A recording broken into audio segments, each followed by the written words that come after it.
Good morning. Einen wunderschönen guten Morgen. You guys are looking good today. Gut, schaut ihr aus heute? Did you sleep well? Habt ihr gut geschlafen? You'll sleep better tonight. Ich glaube, heute Nacht werdet ihr besser schlafen. Well, maybe you woke up this morning and you said, oh no, I forgot my toothbrush.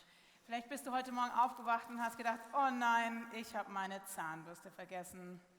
But we're thinking of you. We have toothbrushes. Aber wir haben natürlich an euch gedacht und Zahnbürsten mitgebracht. And look, it's a 3-pack you can share with your friends. Wie wunderbar, es sind sogar 3 Stück drin, also teil das mit deinen Freunden. Heads up, here it comes. Achtung, Achtung, hier kommen sie.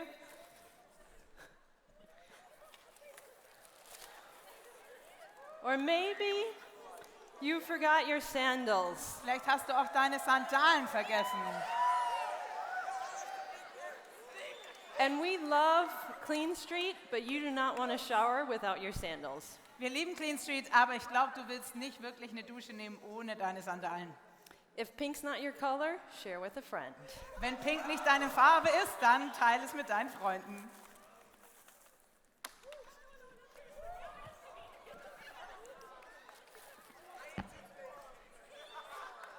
Please shower this week. It's very important. We'll all have a better time if we're clean. Ich glaube, wir haben alle eine bessere Zeit, wenn wir sauber sind, also nimm auf jeden Fall eine Dusche. There you go. All right. Wasn't that dance fun? Can we give an applause for the dance team? Der Tanz war doch richtig gut, oder? They did a great job. All right, let's start this morning together in prayer. Lass uns zum Anfang des Tages beten. Dear God, we're excited to be here with you today. Lieber Vater, wir freuen uns so sehr auf die Zeit mit dir heute Morgen. You are here among us, Du bist hier genau unter uns and you have things to teach us today. und du möchtest uns Dinge beibringen heute. You are smiling on us, and you love us so much. Du lächelst uns an heute Morgen und du liebst uns so sehr. I pray for open hearts to hear your word and to accept and believe and follow you closer. Und ich bete, dass unsere Herzen offen sind und dass wir auf das hören, was du zu sagen hast und näher zu dir kommen. In Jesus' name, amen. Wir beten in Jesu Namen. Amen. So perhaps that dance looked a little familiar to you. Vielleicht kam dir dieser Tanz irgendwie bekannt vor. It reminded me of something Jesus said in Matthew chapter 7. Und es hat mich an etwas erinnert, das Jesus sagt in Matthäus Kapitel 7. Jesus talked about 2 different kinds of people. Und da spricht Jesus über 2 verschiedene Arten von Menschen.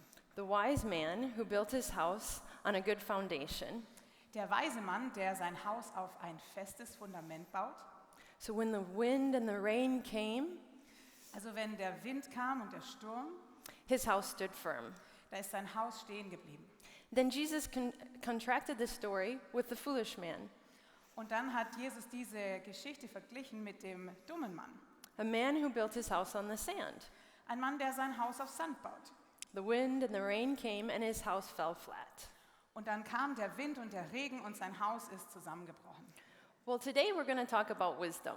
Heute sprechen wir über Weisheit. Wisdom, that might not be a word that you use every day. Weisheit ist vielleicht kein Wort, was du jetzt jeden Tag benutzt. But the book of Proverbs in the Bible talks a lot about wisdom. Aber im Buch Sprüche in der Bibel, da geht es sehr viel um Weisheit. Jesus talked about wisdom too. Und auch Jesus hat über Weisheit gesprochen. And Jesus said that we should be like a wise man. We should build our lives, our house, on a solid foundation. Und Jesus sagt, dass auch wir sein sollen wie dieser weise Mann und unser Haus auf ein festes Fundament bauen. So what is wisdom? Aber was ist Weisheit? We can understand wisdom to be knowledge that God helps us know that we apply for our own good, for the good of others, and for God's glory. Wir können Weisheit definieren als Wissen, das so angewendet wird, dass es mir dient, dass es anderen zum Besten dient und dass es Gott die Ehre gibt. Let me say that again. Wisdom is knowledge that we apply for our own good, for the good of others, and for God's glory. Ich möchte es nochmal sagen. Weisheit ist Wissen, das wir anwenden, dass es mir und anderen zum Besten dient und Gott die Ehre gibt. Wisdom is knowing the right thing to do. Weisheit bedeutet zu wissen, was das Richtige ist in einer bestimmten Situation. It's doing what is right, what is fair, what is just. Das Gerechte tun, das Richtige tun. It's making good decisions and it's building our life on a firm foundation. Es bedeutet, unser Leben auf ein festes Fundament zu bauen und das Richtige zu tun. Proverbs invites us to seek out wisdom in chapter 2. Und im Kapitel 2 der Sprüche, da lädt uns dieses Buch ein, Weisheit nachzufolgen. It says, "Turn your ear to wisdom and apply your heart to understanding. Indeed, if you call out for insight and cry out loud for understanding, and if you look for it as for silver and search for it as for hidden treasure, then you will understand the fear of the Lord and find the knowledge of God. For the Lord gives wisdom, and from his mouth comes knowledge and understanding." Und im Kapitel 2 ab Vers 2 steht, nimm dir die Lebensweisheiten zu Herzen, die ich dir weitergebe. Achte genau auf sie und werde klug. Ringe um Verstand und Urteilskraft. Suche danach voller Eifer wie nach einem wertvollen Schatz. Dann wirst du den Herrn immer besser kennenlernen und Ehrfurcht vor ihm haben. Er allein gibt Weisheit und nur von ihm kommen Wissen und Urteilskraft. So we see in these verses that God is the one who gives wisdom. In diesen Versen können wir sehen, dass Gott derjenige ist, der uns Weisheit gibt. And he invites us to desire it, to search for it more than we would hidden treasure. Und er lädt uns ein, uns so sehr danach auszustrecken und Weisheit so sehr zu suchen, wie einen verborgenen Schatz. So what does this look like practically? What does wisdom look like in my life? How do I walk in wisdom? Aber wie sieht das nun ganz praktisch aus? Wie sieht Weisheit in meinem Leben aus? Wie sieht es aus, wenn ich weise lebe? Well, when I have a hard decision or I don't know what to do, I pray and I ask God for wisdom. Wenn ich vor einer schweren Entscheidung stehe und nicht weiß, wie ich mich entscheiden soll, dann bete ich und bitte Gott, mir Weisheit zu geben. I talk to him about what I'm thinking and the different options before me. Und ich spreche mit Gott über meine Gedanken und über die verschiedenen Optionen, die ich habe. He, of course, knows all these details already, but it helps me to talk about it with him. Er kennt all diese Details natürlich schon, aber es hilft mir, mit ihm darüber zu sprechen. And he responds, maybe through a Bible verse or a story in the Bible. Und er antwortet mir, vielleicht durch einen Bibelvers oder durch eine Geschichte, die ich in der Bibel lesen kann. Sometimes he speaks to my heart, and I just know how he's guiding me. Manchmal spricht er auch in mein Herz und ich weiß einfach, welchen Weg er mich führt. But oftentimes, I don't receive a specific answer. Aber oft ist es auch so, dass ich keine besondere Antwort bekomme. But I trust God, and I keep moving forward, trying to make wise decisions and trusting that he is guiding me. Aber ich vertraue auf Gott und vertraue darauf, dass er mir hilft, weise Entscheidungen zu treffen und dass er mich führt. I need wisdom in the decisions that I make. Ich brauche Weisheit für die Entscheidungen, die ich treffe. I need wisdom in conflict. Auch in Konflikten brauche ich Weisheit. How many of you here have ever received an angry text message? Wer von euch hat schon mal so eine richtig böse SMS bekommen oder eine Nachricht bekommen? That's not fun. Das macht nun wirklich keinen Spaß. I hate conflict. Ich hasse Konflikte. So a couple weeks ago, I got an angry text message, someone who wrote and was mad at me. Und vor ein paar Wochen, da habe ich genau so eine Message bekommen von jemand, der wirklich sauer war auf mich. And she was blaming me for a certain situation. Und sie hat mir die Schuld gegeben einer bestimmten Situation. So the first thing I wanted to do was write back right away and defend myself. Also als erstes wollte ich mich sofort verteidigen und ihr zurückschreiben. I wanted to tell her why she was wrong and I was right.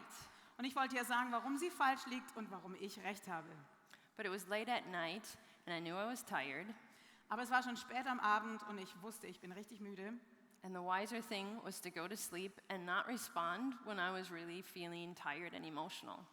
Und ich wusste, dass es viel weiser wäre, nicht zu antworten und zu warten, bis ich nicht mehr so emotional bin. I prayed and asked God to give me the right words. Und ich habe gebetet und Gott gebeten, mir die richtigen Worte zu geben. And then I first responded the next day when my emotions weren't so high.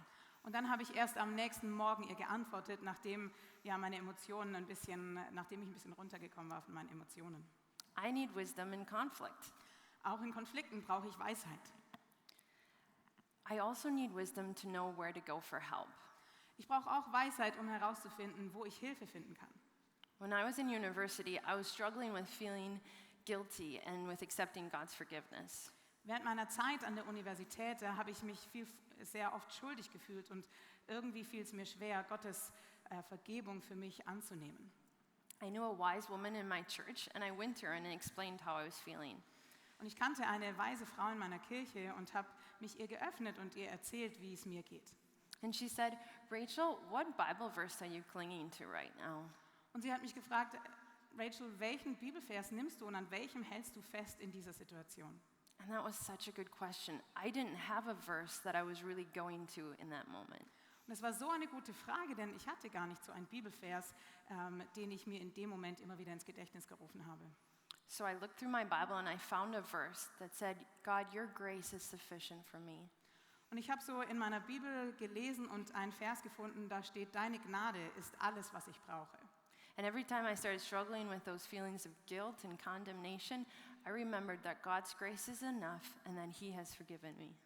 Und immer wieder, wenn diese Gefühle der Schuld und der Verurteilung in mir hochgekommen sind, dann habe ich mir diesen Vers ins Gedächtnis gerufen und gesagt, deine Gnade ist alles, was ich brauche. This was a really wise piece of advice that this woman gave me. Und diese Frau hat mir einen richtig weisen Ratschlag gegeben. I need wisdom to know where to go for help. Ich brauche Weisheit, um herauszufinden, bei wem ich Hilfe finden kann. Wisdom is using the knowledge that God has given me and applying it for the good of my own and for the good of others and for God's glory. Weisheit bedeutet das Wissen, das Gott mir gegeben hat, dass ich dieses anwende, damit es mir zum Besten dient, anderen zum Besten dient und Gott die Ehre gibt.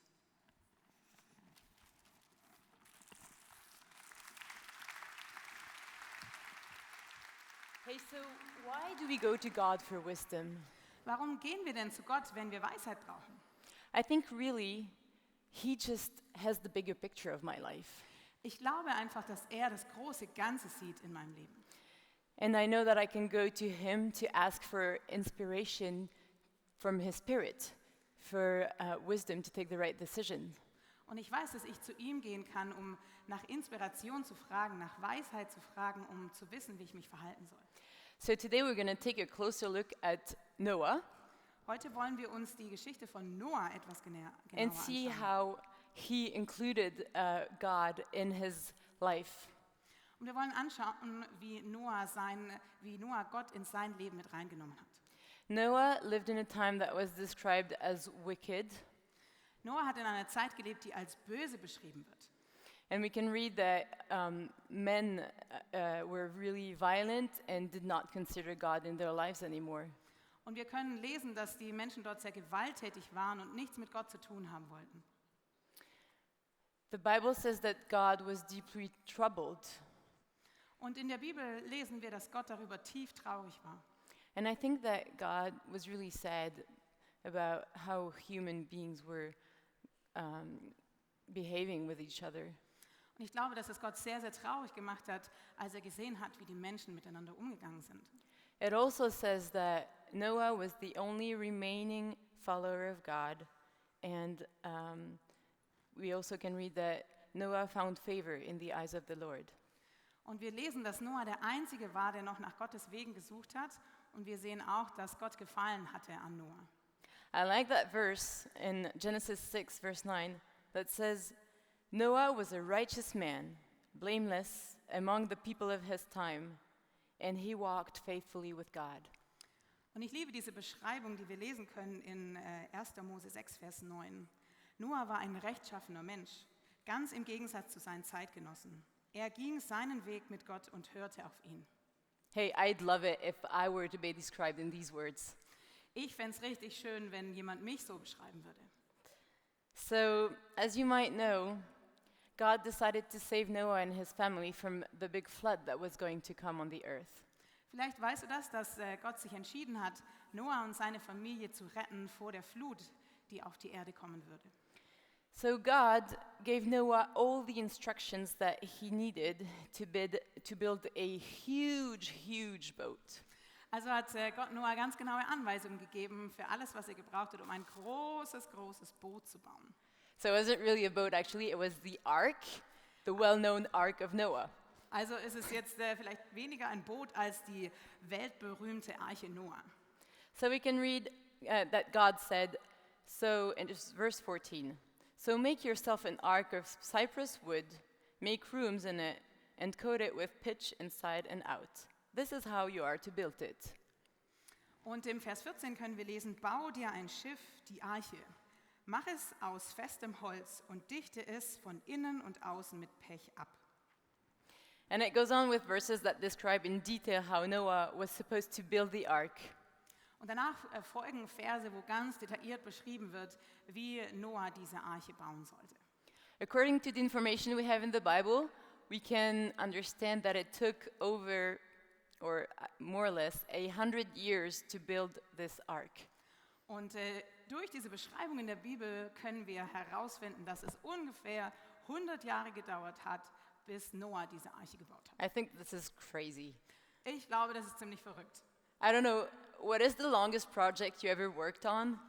Ich weiß nicht, was die längste Zeit ist, die du mal an einem Projekt gearbeitet hast. But can you imagine yourself working on a project for 100 years? Kannst du dir vorstellen, 100 Jahre an einem Projekt zu arbeiten? So, yeah, Noah had a longer life than we did, because it says that he was 800 years old at a certain point. But Okay, Noah hat schon länger gelebt als du und ich. Also wir können lesen, dass er ungefähr 800 Jahre alt war. anyways, it's really impressive to see that he worked on this ark for 100 years. Aber trotzdem ist es super beeindruckend zu sehen, dass er 100 Jahre lang an dieser Arche gebaut hat. What really impresses me is that Noah didn't quit. He didn't argue with God.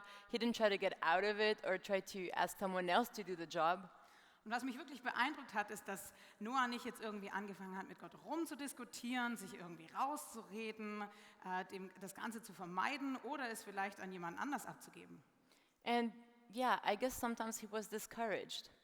Und ich glaube schon, dass er manchmal entmutigt war. Maybe he didn't really see the end or the meaning of this big project. Er hat vielleicht nicht so richtig den Sinn dahinter gesehen oder hat irgendwann kein Ende mehr gesehen an diesem großen Projekt. So remember, I said that in that time, human did not consider God's ways anymore at all in their lives. Und ich habe ja schon gesagt, dass die Menschen damals gar nicht nach Gottes Wegen gesucht haben und nichts mit ihm zu tun haben wollten. So we have this guy, Noah, who is spending his life on a project that God asked him to do. Also wir haben diesen Mensch Noah, der sein Leben lang an diesem Projekt gearbeitet hat, um das ihn Gott gebeten hat. I think he must have been considered like a total weirdo. Ich glaube schon, dass die Menschen ihn als ziemlichen Spinner gesehen haben. You could imagine Noah in a barbecue with his friends. Stell dir mal vor, der Noah, der ist bei einer Grillparty mit seinen Freunden. So, Noah, you're still building this ark? Also Noah, baust du eigentlich immer noch dieses Schiff? Or maybe, again, the Bible doesn't really say that, but we could imagine Noah and his wife over the morning coffee. Stellt euch mal vor, das steht jetzt nicht so in der Bibel, aber wir können uns ja vorstellen, dass Noah da seinen Frühstückskaffee trinkt mit seiner Frau. So, Noah, what's up with the ark? Und sie fragt so, hey Noah, ja, was ist denn jetzt mit diesem Schiff? This is going well? Wie läuft's? Läuft's gut? Yeah, honey, everything good? Going on with that project? Ja, Schatz, passt schon, wir machen einfach weiter. Maybe she would say something like, Noah, like, give up on that. Let's go on a holiday. Vielleicht hat sie gesagt, hey Noah, gib's doch einfach auf, lass uns lieber in Urlaub fahren. Or maybe she would say stuff like, do you realize that it hasn't been raining over the past years? We're in time of drought. Oder vielleicht hat sie gesagt, hey, ist dir schon mal aufgefallen, dass es lange nicht mehr geregnet hat und es gerade ziemlich dürr ist hier? Give up on that project. Gib doch einfach dieses Projekt auf. But Noah remained faithful. Aber Noah ist treu geblieben. That's something I didn't mention. It was really, really dry back then at the time. Und ich habe das noch nicht gesagt, aber damals war es wirklich, wirklich richtig trocken. So no flood raining like yesterday. Also nicht wie gestern so einen Flutregen. Anyways, that's just like the imagination. I want you guys to remember that Noah remained faithful. He was persistent and he chose to live according to the wisdom of God. Also erinnere dich einfach daran, dass Noah nicht aufgegeben hat, dass er durchgehalten hat und dass er Gottes Wegen gefolgt ist. So we have this verse that says Noah did everything just as God commanded him. Und es gibt diesen Vers, da steht, Noah führte alles genauso aus, wie Gott es ihm aufgetragen hatte. So let me share a bit of my story. Ich möchte dir ein bisschen was von meiner Geschichte erzählen. A while ago, I dated a really great guy, Vor einer gewissen Zeit, da war ich mit einem richtig tollen Mann zusammen. and in this relationship, I always prayed that God would touch my heart and that I could honor God in this relationship, and if it wasn't the right person for me, that I would have the will and the strength to break up. Und während dieser Beziehung, da habe ich immer gebetet, dass Gott mir einfach zeigt, ob das Richtige ist und dass ich ihm folgen möchte in dieser Beziehung. Und wenn er sagt, das ist nicht das Richtige, dass ich dann die Beziehung beenden würde. After a while, I really felt in my heart that it wasn't right for me to go on, and if I wanted to honor God and walk in the wisdom of God, that I should not go on with this relationship. Und nach einer Weile, da habe ich so in meinem Herz gespürt, dass wenn ich Gott ehren möchte und seinen Wegen folgen möchte, dass ich dann diese Beziehung beenden sollte. A lot of my friends didn't understand this decision, and even some Christians that I looked up to questioned my choice. Viele meiner Freunde haben diese Entscheidung nicht verstanden und auch Christen, zu denen ich aufgeschaut habe, die haben meine Entscheidung hinterfragt. But even if I really loved him and I was sad when we broke up, I decided to remain faithful to what I understood from God.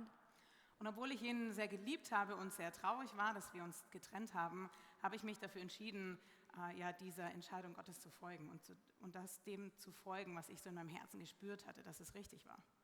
So, I'm not trying to compare my life with 100 years of boat building here. Ich möchte jetzt nicht mein Leben mit 100 Jahre Bootbau vergleichen. And I'm not saying I'm a super Christian or anything, Ich möchte auch nicht sagen, dass ich hier irgendwie die Superchristin bin oder sowas. but I'm telling you this story to say that over and over again, I could go back to God and believe that He knew what was best for me. Aber ich erzähle dir diese Geschichte, um dir einfach mitzugeben, dass ich immer wieder zu Gott gehen konnte und mir abholen konnte von ihm, was das Beste ist für mich. Because He has the bigger picture. Weil er sieht das große Bild. He loves me, Er liebt mich and He loves you guys. und er liebt auch jeden einzelnen von euch. And you know what? It brings so much peace. Und weißt du was? Es bringt so viel Frieden It brings so much joy und so viel Freude, when you know that you're walking in the way that God planned for you. wenn du auf dem Weg gehst, den Gott für dich vorbereitet hat. So in the end, well, just like Noah, I want to live my life for God's glory. Also am Ende des Tages möchte ich mein Leben zu Gottes Ehren leben, so wie Noah es getan hat. And I don't want to be distracted by things that are not in His plan for my life. Und ich möchte mich nicht ablenken lassen von Dingen, die nicht sein Plan sind für mein Leben. So if the band can come up, Ich möchte die Band bitten, hochzukommen. while these wonderful musicians lead us into a song of worship, let's take some time with God. Und während jetzt diese wunderbare Band mit uns Worship-Lieder singt, da kannst du dir einfach Zeit nehmen mit Gott. I encourage you to just take some time and listen to what He has to say to you. Und ich möchte dich ermutigen, dir Zeit zu nehmen und auf ihn zu hören, was er dir heute sagen möchte. And I really know that He loves you. Ich weiß, dass er dich sehr, sehr liebt. He's patient, Er ist geduldig and He knows what is good for you, und er weiß, was das Beste ist für dich. even if you don't really see it from the start. Auch wenn du es vielleicht am Anfang gar nicht sehen kannst. So you can close your eyes and I'm going to pray. Also schließ doch gerne deine Augen und ich möchte beten. Lord, I thank you because you always know what is best for us. Und Herr, ich danke dir, weil du immer weißt, was das Beste ist für uns. You're such a good and loving Father, Du bist so ein guter und liebevoller Vater. and you have good plans for us. Du hast gute Pläne für uns. And I thank you because you are patient. Und ich danke dir, dass du geduldig bist. Lord, this morning let us be inspired by your Spirit Lass uns diesen Morgen inspiriert sein von deinem Geist, so that we know how to walk our lives in your wisdom, Lord, damit wir wissen, wie wir unser Leben leben können mit deiner Weisheit, Herr. so that can be committed to you. Und dass wir deinen Wegen treu nachfolgen können. Lord, speak to our hearts. Sprich du zu unseren Herzen. Amen.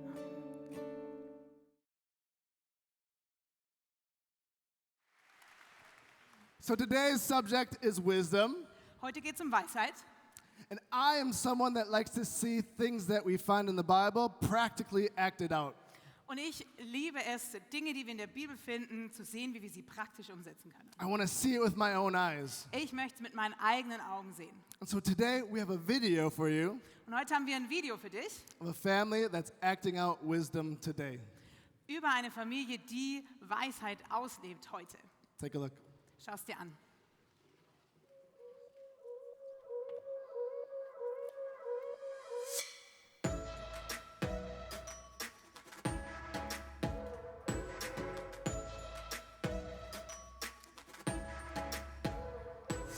My name is Benjamin Zeyer. I was born here in Mosbach. I'm living here in Mosbach. And my plan was to stay in Mosbach, to live here and to die someday here. But now everything changed. I'm a doctor and urologist for nearly 10 years now. I have a practice nearby.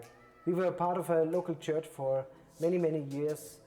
Did a lot of youth ministry, have a heart for young people. And the fire is still burning for Jesus, for Lena, for our children. We have 5 kids between 11 and 1 year. Yeah, and we decided to pack everything up and move to Peru because God called us in form of a doctor who already has a hospital in Peru.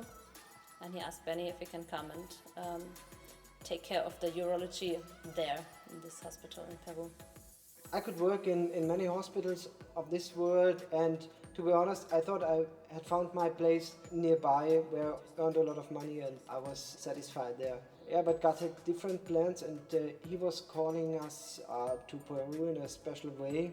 Yeah, it's very interesting how people reacted to our choice to leave Germany and to leave everything behind, to sell the house and to take 2 suitcases for every person and move to South America.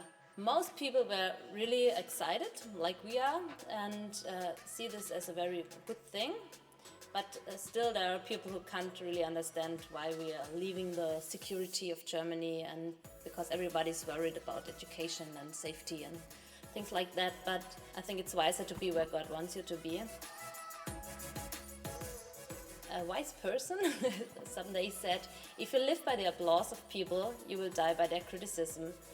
So it's for me it's important to be a good follower of Christ and to be approved by Him, not by people.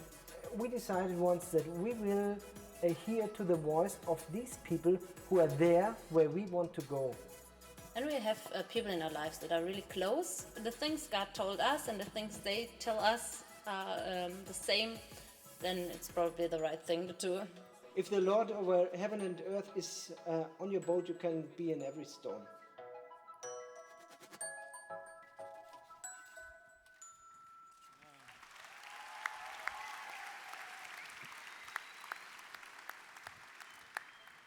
So Benny and Lena and their family are here today. Benny, Lena und ihre Familie sind hier heute. They're a great example of what it looks like to live out wisdom. Und sie sind ein wunderbares Beispiel, wie es aussehen kann, wenn wir Weisheit leben. And they're actually going to be in the interact zone, so I want to encourage you guys to go talk with them. Und die sind heute in der Interact Zone und ich ermutige dich, hey, geh doch mal hin und sprech mit ihnen. Ask them questions, pray for them, Und stelle ihnen Fragen und bete für sie. because they're real people and they need encouragement and they need to be sent out. And how cool would it be if TeenStreet was able to do that this year? Weil sie brauchen Ermutigung und sie müssen ausgesandt werden. Und wie cool wäre das, wenn TeenStreet das übernimmt dieses Jahr. Right? Richtig? So go find them in an interact zone. Go find them, say hello, please. Also sag auf jeden Fall Hallo heute in der Interaction Zone. So today we talked about wisdom, right? Heute ging es um Weisheit, richtig? Say wisdom. Sag mal Weisheit für mich. Say wisdom. Say wisdom. Sag mal Weisheit. One more time, a little bit louder, all right? Nochmal, ein bisschen lauter bitte. Say wisdom. That's right. That's the theme for today. And wisdom is knowledge applied. Und genau, das ist das Thema für heute. Und Weisheit bedeutet Wissen, das angewendet wird. We heard that it was knowledge applied for your good, Wir haben gehört, dass es Wissen ist, das angewendet wird für dein Bestes, for the good of others, für das Beste der anderen and for God's glory. und für die Ehre Gottes. Not applied, knowledge does no good for us. Und wenn wir es nicht anwenden, dann hat Wissen keinen Nutzen für uns. The book of Proverbs is a treasure chest loaded with wisdom. Und das Buch der Sprüche ist wie so eine Schatzkiste voller Weisheit. The Bible is loaded with wisdom. Die ganze Bibel ist voller Weisheit. But if it stays in there, what good does it do us? Aber wenn es einfach nur da drin bleibt, dann wird es uns nichts bringen. What good does it do others? Was wird es denn anderen Gutes bringen? What glory does that give to God? Und wie würde das dann Ehre für Gott bringen? If I told you today that I have a treasure worth billions, Wenn ich dir heute erzählen würde, dass ich einen Schatz besitze, der Milliarden wert ist, and it's on the moon, aber es ist auf dem Mond, it's really there, da gibt es das wirklich. what good does that do? Aber was bringt uns das? I can't use it. Das kann ich ja nicht I benutzen. can't spend it. Ich kann auch den Schatz nicht ausgeben. I can't bless you guys with it. Ich kann auch euch damit nicht segnen. Because if I had that money, I would, of course, be giving it to everyone here. Weil wenn ich dieses Geld besitzen würde, dann würde ich es euch natürlich geben. But if it's in a place that's never used, or you can't reach it and you can't access it, what good is it? Aber wenn das irgendwo rumliegt, wo wir gar keinen Zugang haben, wo wir es gar nicht benutzen können, dann bringt uns das doch alles nichts. So there's going to be times we want you to apply this knowledge we see in the Word of God. Und deswegen wünschen wir uns, dass ihr dieses Wissen anwendet, das wir in der Bibel finden. Like Rachel did with the angry text. So wie Rachel das gemacht hat, als sie diese Sprachnachricht bekommen hat, wo jemand sauer auf sie war. Sometimes wisdom doesn't seem logical to us, Und manchmal, da macht Weisheit für uns nicht wirklich Sinn. but if we're listening to God and following what He's telling us to do, we know it makes sense. Aber wenn wir auf Gott hören und das tun, was er uns sagt, dann wissen wir, das macht Sinn. And we saw that in Noah's story. Und das haben wir in Noahs Geschichte gesehen. Who builds a boat where there's no water? Wer baut denn bitte ein Schiff, wenn es kein Wasser gibt? God had a bigger idea. Aber Gott hatte eine größere Idee. So I want you guys to apply the knowledge that you find in the Word of God. Also ich möchte, dass ihr das Wissen, das ihr in der Bibel findet, anwendet. And if we all start applying this knowledge, we're going to make huge impact and we're going to inspire others to do the same. Und wenn wir alle dieses Wissen anwenden, dann werden wir einen großen Unterschied machen und andere dazu inspirieren, das Gleiche zu tun. Wisdom! Weisheit! Wisdom! Weisheit!